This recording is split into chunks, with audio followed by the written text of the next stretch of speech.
Thank you very much. I want to be a little cautious speaking as an American to a group including many French businessmen, because it's often said that the Europeans understand China and the Asian market much better than the Americans do. Just one small example, I'll never forget, this is now I guess 7 or 8 years ago, and it was about a little after midnight. My phone rang, waking me up, and it was somebody calling from New York, not from the New York Times, I should say. But I said, do you know what time it is? We're 12 hours ahead of you. And my caller apologized for waking me and said, oh, I thought you were 12 hours behind us. So with that caveat as an American, I'd like to talk a little bit today about what you might expect from China's new leadership.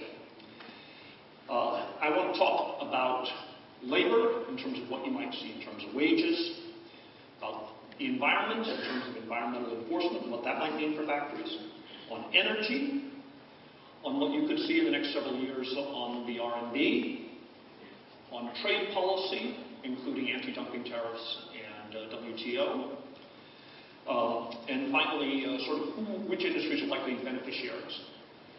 But the thing to always remember with this new leadership and in general in China is what is the number one concern for the leadership? Is it economic growth? No, it's social stability. Wen Jiabao, and it'll make a difference, I think, for a lot of companies, much more in the next 10 years than it has in the past 10 years. Wen Jiabao on Tuesday said, social tensions in China are rising. Now, what does that mean for businesses and for sourcing from China? I was in Xifang a few months ago. It was a very interesting protest. I actually went there after it died down. But this was supposed to be the trophy infrastructure, or the trophy investment project, rather, in the area that was shattered by the earthquake. It was about an hour's drive north of Chengdu. And they were going to spend $1.7 billion to build a large copper smelter, one of the world's largest copper smelters. Probably some of your factories were going to be getting copper from it, one of the world's top 5 copper smelters. And they have not done much public consultation. They announced it. There was concern from the local population about the safety of it. And you had a large protest. 10,000 people or so was the estimate in the downtown square, which I visited, which has since been patched up.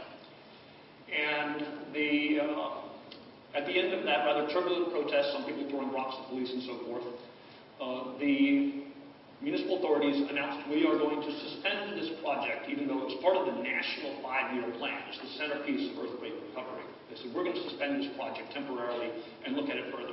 That did not satisfy the local people.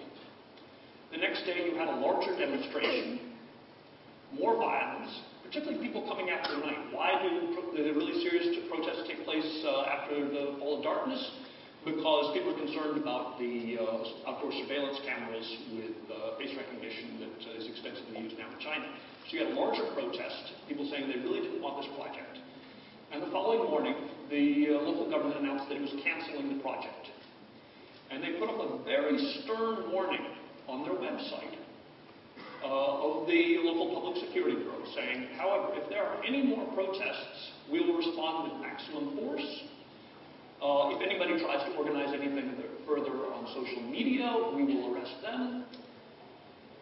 What happened? That night you had the largest protest yet. What's more, you had a lot of people in their early 20s who were not the kind of people you have seen in previous large protests in China. Why? Because they are worried about their viability. They're worried about marks against them in their personnel files. And what's more is you had people coming in from other towns, so it was not a localized protest. Why were they still protesting the third night?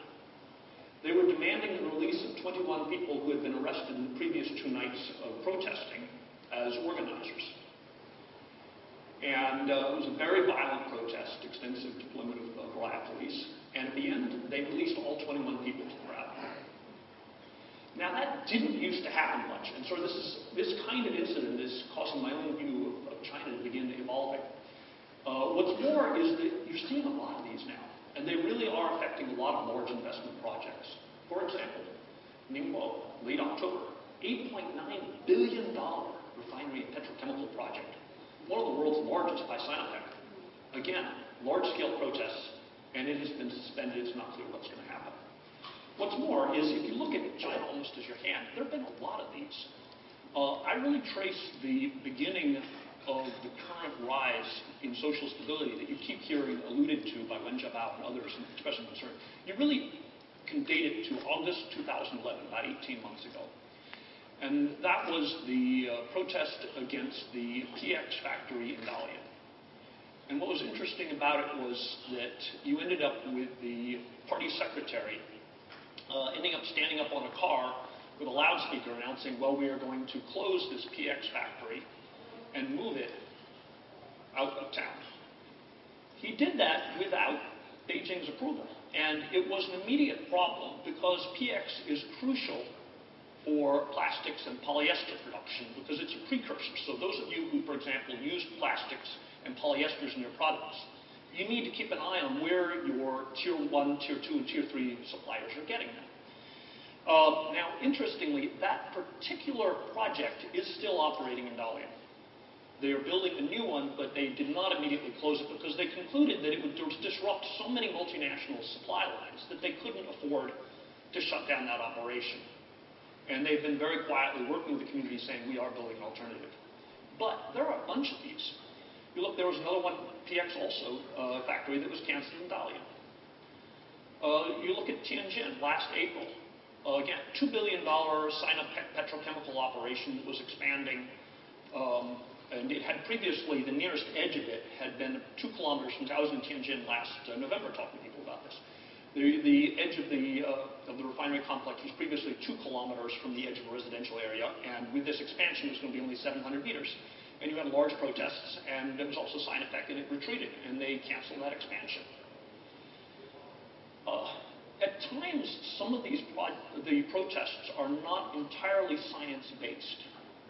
My own family lives in Louisiana and Mississippi in the deep south of the American United States. And that is a big center of chemical production. And there's a very, very large PX factory in Pascagoula, Mississippi. Do I worry about it? No. Does my family worry about it? No. Is there a broad worry about it in the States? No. But PX has developed a very bad reputation in China for reasons that aren't entirely clear. Nobody's been able to find a case where there was a very large industrial accident, but somehow it has developed a reputation as a hazardous material to produce, and so you're getting these large protests. A few other protests to mention that are also sort of upstream in the supply line that show that you've got sort of a growing national tendency towards having protests would be, for example, the large coal-fired power plants that have been blocked in Guangdong and on Hainan Island. Now, so far, there does seem to be an ability to get most projects done. It seems like the chemical industry, which is really up at the beginning of the supply chains, has been the one that is the most affected on social stability issues. But what you have to remember is that when South Korea, Taiwan, Japan all reached roughly the same level of prosperity that China is at now, and also had fairly control-oriented systems, particularly Taiwan and South Korea, that's when they began having large protests, to some extent also starting with the environmental projects. And so the question is, how much more will you see? Is this the beginning of broader social and political pressures that ultimately produce changes in South Korea and Taiwan, or is this just a flash in the pan in the last 18 months? The new leadership that took charge at the Party Congress in November is, as one person was putting it to me just a few days ago, there are no liberals. So this is not a leadership that seems inclined to experiment with rapid political change, and might be more willing than you've seen over the last couple of years to stop protests. But so right now there seems to be a reluctance to confront large protests, and you're seeing an acceleration in the tempo of large protests that has a lot of people wondering what will it mean. So you've got a lot of other policies of the Chinese government that grow out of a desire to preserve social stability at a time when there is concern about it. At At a time when, actually, just to mention one other example, the Chinese government announced yesterday the budget, and one of the details in it was that internal security spending will, for the third year in a row, be greater than military spending. Which is interesting because if you think about it, I mean, sort of intuitively, you would think military spending would be higher because you would tend to expect a higher per capita investment cost for soldiers than for police officers. So the fact that they say in the budget they're spending more on internal security suggests very, very heavy investment, because these are not, the internal security tends not to be a highly paid area. Very, very, very heavy investment in this area.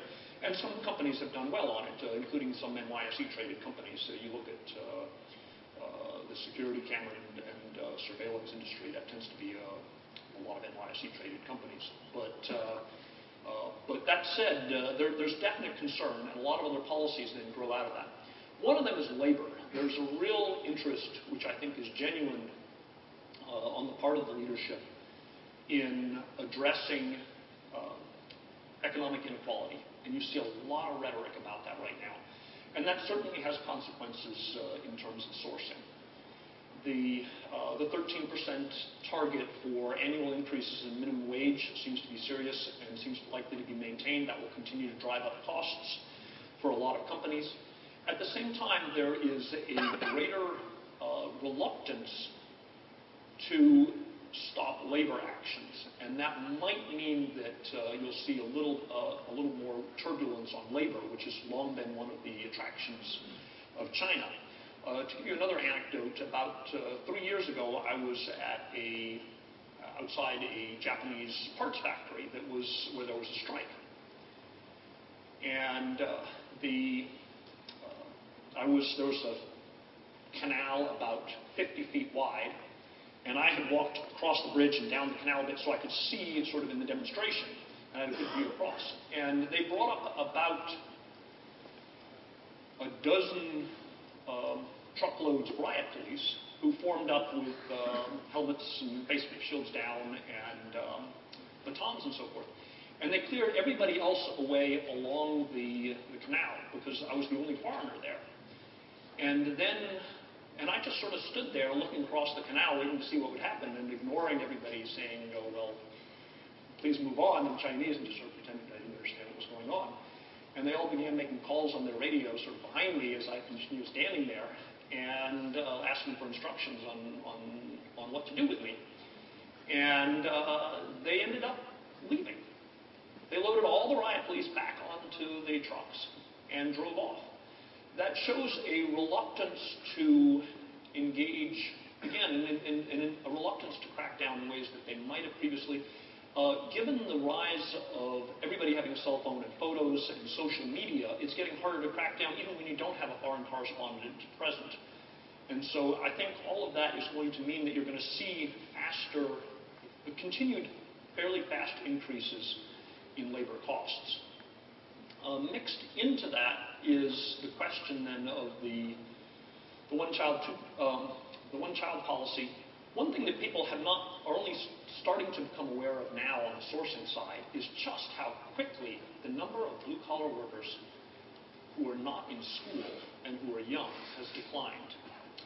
The number of college graduates each year in China has gone from 1.5 million in the year 2000 to 8 million in 2010. Now that is an extraordinary increase. They are now educating a third of the young people for college degrees, up from 2% in the early 90s. They don't want to work in factories. The unemployment rate right now, according to the latest very good, very broad national survey, the unemployment rate now for college graduates in China, young college graduates, 20 to 25, is 4 times the unemployment rate for people who never got beyond 6th grade, who are also 20 to 25. Why is it that with every increase in education, you are more likely in China, much more likely, to be unemployed? The reason is that the economy still has a lot of blue-collar jobs, and those are providing work for people who just went through elementary school, but it doesn't yet have a lot of white-collar jobs. That's an advantage for those of you who need white-collar workers, and at some point, it's good news in resourcing companies that have struggled with very high costs for middle management. I mean, that has been a bottleneck, as I'm sure many of you know, because there weren't a lot of college graduates 15 years ago who are now in middle management. And so you're seeing then lower and abundant creation, lower wages and abundant creation of people who can grow up to be tomorrow's managers. But in the meantime, it also means that you've had a genuine and likely continuing decline in the number of young workers who are available for the factories. Figures are between now and 2020, the number of not going to college, it's 18 to 30-year-olds, will decline 29%. That's a huge reduction in the available blue-collar workforce in China. And so that'll produce upward pressures. For those who need a lot of white-collar workers, those who need, for example, lab technicians and so forth, there's a huge opportunity because now they earn as little as half of what blue-collar workers do in some of the coastal factories. So you've got abundant availability on the white-collar side, but not necessarily on the blue-collar side, and that's going to continue. On the environment, you're likely to see a lot more pressures. The leadership has been very much aware of smog in Beijing. There's been a lot of talk about this at the NPC as well. The NPC opened, despite their best efforts, to a day with heavy smog in Beijing again. And as a result, you are seeing a lot of pressures on factories to clean up. And so I think that those of you who might be getting those calls from regulators are likely to keep getting them. There's less of a willingness to compromise on the environment. That also could have an effect on energy costs, in the sense that I go to among other things, a lot of power plants in China, and a lot of the coal-fired power plants are required to have flue gas desulfurization, which makes a big difference on air quality for the emissions from coal-fired power plants. Coal-fired is still 80% or so of the electricity in China. A lot of them have not been running their flue gas desulfurization, even though they spent a lot of money to install it. Why is that? Because you end up using several percentage points of the entire electricity of the power plant just taking the sulfur out. There's now a lot more pressure to actually run that flue gas desulfurization. And so that's beginning to push up power costs.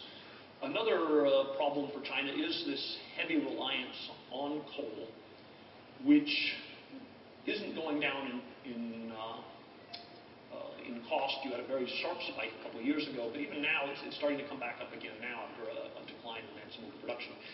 So when they had the glut last summer. So energy costs in China could end up being higher than they are elsewhere.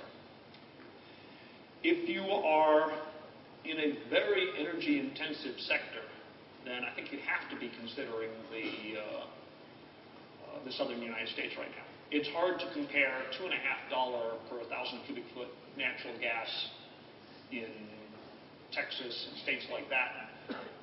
Hard to compare that with $12 per 1,000 cubic foot natural gas in China. And then if you, for example, use natural gas feedstock, then you really have a problem if you're in China. But that also affects those of you who might be using a lot of energy-intensive materials, for example, aluminum. Now, of course, you can always import it, but a lot of companies have been moving towards domestic sourcing as much as possible in China so as to hold down costs. And you might see pressures on that because of relatively high energy costs. On top of that, the Chinese government is making it very clear that they are serious about improving energy efficiency. And that is often not cheap. There's a difference in how China has been approaching energy efficiency from how the Europeans and the Americans have. A lot of the driving force, I think, on the American and European side has tended to come from the environmental community. By contrast, in China, you've tended to see much more involvement from the national security community. That is, if you look at the National Energy Council that was formed about a year and a half ago, it was Wen Jiabao and so forth. But what was interesting were that you had top generals on it. You had the head of the Chinese equivalent of the CIA. You had everybody who was concerned about a trend in which China has passed the United States as the percentage of energy that it imports. China passed the United States in December as an importer of oil, and China is very aware that it relies on sea lanes controlled by the Indian Navy as well as the U.S. Navy for a lot of its energy imports. And so there's a real effort to improve energy efficiency. That's why every large company is being given figures, targets, for how they improve energy efficiency. That's why you've had increases in industrial electricity rates, which may affect a lot of factories, because they're using then cross-subsidies from those increased industrial electricity rates to pay for all this investment in wind and solar. So the energy prices are not likely to go down much in China. It's not necessarily going to be a cheap place for energy-intensive businesses because of the combination of pollution concerns and national security concerns about energy imports. And I can talk more about that if there are questions at the end of this. On the RMB, I always get asked about the RMB when I go around to various factories in China, but also to some extent elsewhere in Asia.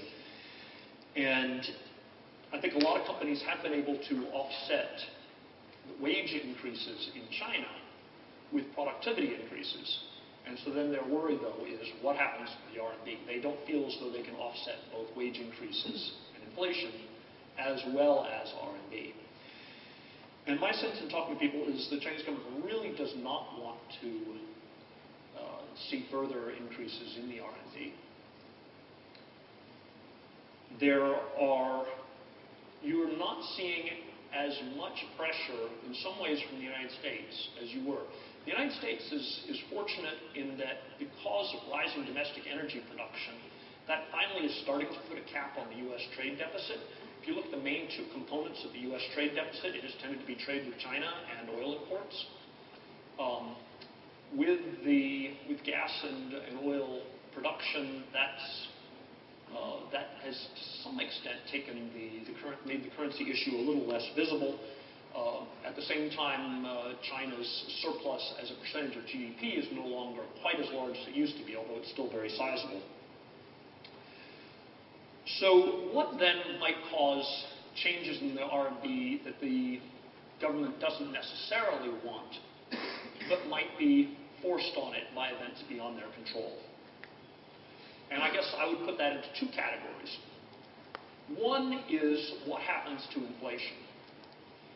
If I look at, and I've been a business reporter for the New York Times for 23 years, and I used to cover the Federal Reserve for us. If I look at what we in Asia have not necessarily covered well in the last several years, partly because it's difficult to cover and really get inside the decision making. One of the things we have not covered that well is monetary policy in China. Who here is aware that China's quantitative easing has been far greater than the United States? Raise of hands. Okay, that shows I'm not doing a good job, I guess. The quantitative easing in China has been unbelievable. China's money supply is now, broadly measured M2, is larger than the United States. And the economy is half the size of the United States. How in the world did they end up with that much money sloshing around the Chinese economy? M2, which is the broadly measured money supply in China, grew 55% just in 2009 and 2010 as they over-responded to the global financial crisis. So on the one hand, you can say, wow, China didn't have a global financial crisis. And I'll never forget a nice line from a higher chief executive when he was down here a couple of years ago. He said, China took a pass on the global financial crisis. Well, yes, it did, but it did quantitative easing on a scale that nobody else came close to. How is that possible? How do you really measure money supply? Without getting too technical, there is narrowly measured money supply, or the monetary base, which is how much the central bank initially puts out there. And then how many times each RMB or dollar turns over in the course of the year. Now, what really counts for inflation and issues like that is the total broadly measured money supply, that is, the money that you put out there multiplied by how many times it turns over in a year. Now, what happened so it's that It's that product, that multiplication that you care about. Quantitative easing in the United States is increasing the initial money you put out there. But the number of times each dollar turns over during the year has gone down through the last 5 years. Why? Because companies have been sitting on their cash, because banks have been reluctant to lend. So the M2, broadly measured money supply, didn't increase much. Very little, which is why you haven't had much inflation in the United States. A lot of people, you had some worriers saying, oh my goodness, the amount of money initially out there is increasing, we're going to have terrible problems in the United States. Didn't happen. Why not? Because broadly measured money supply didn't go up much. What happened in China? In China, they increased the initial amount of money out there because the central bank was creating lots of RMB so as to buy dollars so as to prevent currency, the RMB from rising. And then you had an increase in the number of times that each RMB turned over in the economy. So both numbers in the multiplication increased. Why did the number of times each RMB turns over per year increase? Because they were telling the banks to lend. When they slowed that down over a year ago, you quickly had a sharp slowdown in the economy to the point that annual changes in electricity went flat, or even some people say slightly negative. The official figure was 0.0% change, which is very suspicious for June of last summer. And a lot of people I was talking to in the coal and electricity industries were saying, no, it's actually negative. In fact, some provinces went up to minus 10% year-on-year June electricity consumption, which shows you there was really a problem.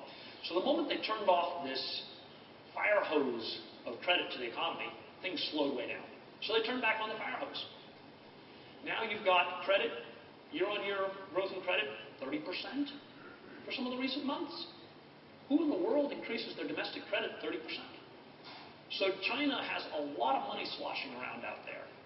And we don't know whether it's going to show up in inflation, but that's certainly a concern. It already is showing up in rising asset prices in terms of housing prices, which is why they've tried to clamp down with this new 20% tax they're planning on home sales. But there is a real worry on what they can do to try to rein this in. Just another warning indicator is that domestic credit as a share of economic output for years, all the way up through 2007, was flat at about 120%. What that tells you is that China had true, genuine growth through 2007. Those 10, 12, 14% economic growth rates you saw, they were real. They were not borrowing growth from the future through artificial stimulus or anything else. They were genuine growth. So what has happened in the last 5 years? Every year it's going up 10 or 15%. Domestic credit as a share of GDP now 180%. With the moment they start trying to rein that in, the growth rate seems to fall sharply. So there is a dependence on debt-fueled growth in China in the last 5 years that you didn't see before. If it shows up in inflation, then they might reach again for the RMB as a way to control it. One way you can control inflation in China is allowing RMB appreciation so that your imports are cheaper. But then that is a double whammy for exporters, because then you've got rising prices within China and the stronger RMB. On the other hand, if you see more political instability, that could actually result in, well, they'll be very reluctant to let the RMB weaken, but to the extent that you see more capital coming out of China during times of turbulence, then that will actually help keep it more affordable for China as a place to produce. And if you look at Taiwan and South Korea during their times of turbulence, remained reliable suppliers for a lot of multinationals. With that, I want to leave a few minutes for questions. So why don't I just last turn to trade policy, which has been almost my hobby for the last 20 years.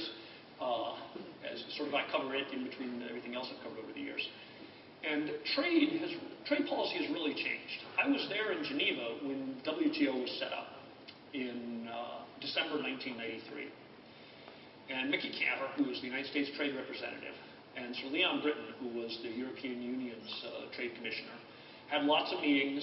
And on the night of December 13th, they worked late, and they finally reached a compromise on all the remaining issues, and they announced December 14th that they had a deal, US-EU comprehensive deal, creating WTO, here's what all the rules would look like, and then all the rest of the world signed up by December 15th, the next day.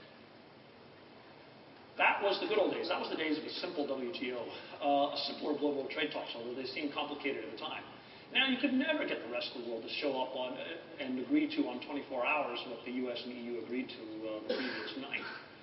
So what are we going to see then on trade? I think in the next few years we are going to see more trade frictions between China and the West, and that could affect sourcing as well, in the sense that you might see more anti-dumping and countervailing duty cases. As I mentioned, I was at the Party Congress in November. One of the biggest surprises at the Party Congress was what happened to Chen Deming. Here he was, the commerce minister, and a lot of people were saying that he was tagged to become the next one of the next 4 vice premiers. All he needed to do was get elected by the Party Congress to the Central Committee. Now that is not entirely a rigged game, in the sense that you have a few people you can leave off your ballot. So you can be blackballed. There's a little bit of power to the 2,000 plus delegates who were there. And they blackballed Chen Deming. And he did not get a seat on the Central Committee. Why did he lose that ability then to stay on? Some people say, oh, it's his 63 and he was approaching retirement. But that's not my understanding. My understanding is that he was supposed to get a seat on the Central Committee, and he was going to get another job and move up the ladder a step. And why is it? Because he was perceived as not being tough enough on the United States. He was perceived as not being assertive enough in representing China's interests towards the United States in a variety of anti-dumping cases. And one of the odd things there was that, on the one hand, he was fairly, not conciliatory, but gentle in his public remarks. And then he had a reputation of being very tough in private in negotiations with the United States and the EU, to the point that the negotiators found him very tough to get any deals with, and yet at the same time he had a bad public image. I think whoever comes next, and we're going to see who the next commerce minister will be within the next few days here, will probably need to take a tougher public stance towards the EU and the US so as to reassure cadres across China that he's really looking out for their interests. And as a result, that could make for a more tense trade environment, even though it's in China's interest to have a more cooperative international environment, because if you look at it, for every dollar of American exports to China, for example, there are $4 in Chinese exports to the United States. It's a very lopsided relationship. And yet there's, I think, a feeling in China that they've taken it too long and that it's time to fight back on trade issues, so you'll see more confrontation. With that, just briefly, so who are going to be the winners on sourcing in China? I think, as I mentioned, anybody who needs researchers, anybody who needs more white-collar employees is going to be a winner here. I think that China's fantastic infrastructure means that it's still going to be possible to produce a lot of bulky goods that go by sea. I think you've seen so much increase in sea freight capacity that even as, for example, U.S. demand has risen in the past few months, look what's happened to trans-Pacific container freight rates. Not that much of a change. There's just so much capacity out there. So China remains an attractive place in some ways to produce these things. Also, at the end of the day, bottom line, there is a commitment by the leadership, to the extent they can, to be pro-business. There was a great figure I just saw this morning, that out of the 1,000 richest people in China on the Hurun report, 90 of them are members of the National People's Congress, including the richest man in China, the head of Waha. By contrast, Bill Gates and Warren Buffett are not members of Congress in the United States. So the business leaders are, to some extent, setting the rules. The question, though, is whether broader turbulence will create issues for them in doing so. With that, people have questions. Thanks, Keith. Thanks for those insights. I've been scribbling down lots of your comments. Not too sure if anyone has any question or comments, but I can't help but ask you, Keith, being, of course, bureau head, the chief for the New York Times, some very interesting headlines in the last couple of weeks. One of the magazines that I sometimes read, the headline, yes, the Chinese army is spying on you. Any particular views around this whole sphere of cybersecurity, and should we be worried? Should the multinationals be worried in terms of operating in China? anybody who's not concerned about their data security operating right now in China is naive. You look at just one company. By the way, have you visited that nondescript building in Pudong? No, my colleague Dave Barbosa in Shanghai went there. Okay. So we have a Shanghai bureau as well. Okay. But one of the interesting figures to me in the chart that we published a couple of weeks ago from Mandiant is that it gave by industry sector how many clients they have advised who have had large-scale break-ins. And almost none of them are coming forward. When you see that sort of 15 or 20 aerospace companies, 15 or 20 energy companies, and 15 or 20 telecommunications multinationals have all brought in Mandiant to clean up their computers after Chinese break-ins, or what Mandiant believes is a Chinese break-in. Well, how many telecommunications multinationals are there? How many energy multinationals are there? How many aerospace multinationals are there? There are so many, and this is just one company. There are other companies that also do these kinds of assessments after the fact of break-ins and advise companies on replacing computers and try and track down all the different kinds of malware and so forth that's been installed. So there is a lot of concern that this is pervasive. It's almost, if you're not the subject of a problem, then why not? Would be, I guess, the question to ask. So you're doing something wrong if you're not on the... Not necessarily. It's just that there seems to be broad interest in looking into these things. Thanks, Hugh. Hi, Keith. Thank you. Very interesting. Quick question. What's your view on the evolution of the media in China and the freedom of press and the huge number of bloggers that seems to me are picking up some issues on governmental officials and trying to raise those issues across the internet and different blogs? It is becoming harder and harder for China to control the flow of information. I think that every time a blogger is jailed, that tends to make the headlines, but you don't see the 10 people who didn't get jailed and who pop up.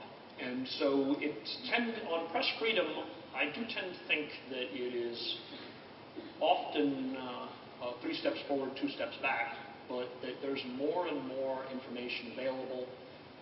It is getting harder and harder to control that. And one example I give you is coming back to Xifang, the copper smelter case that I described at the beginning here. Xifang was the #1 search term on Sino Weibo across China for 24 hours.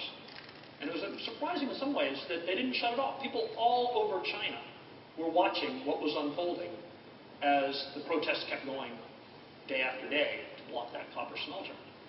And finally, they did something to the search term rankings so that Xifang didn't show up at the top, even though, because they were trying to delete them as fast as they pop up, but there's often an hour delay. An hour is a long time in a Twitter universe or in the Sino Weibo universe.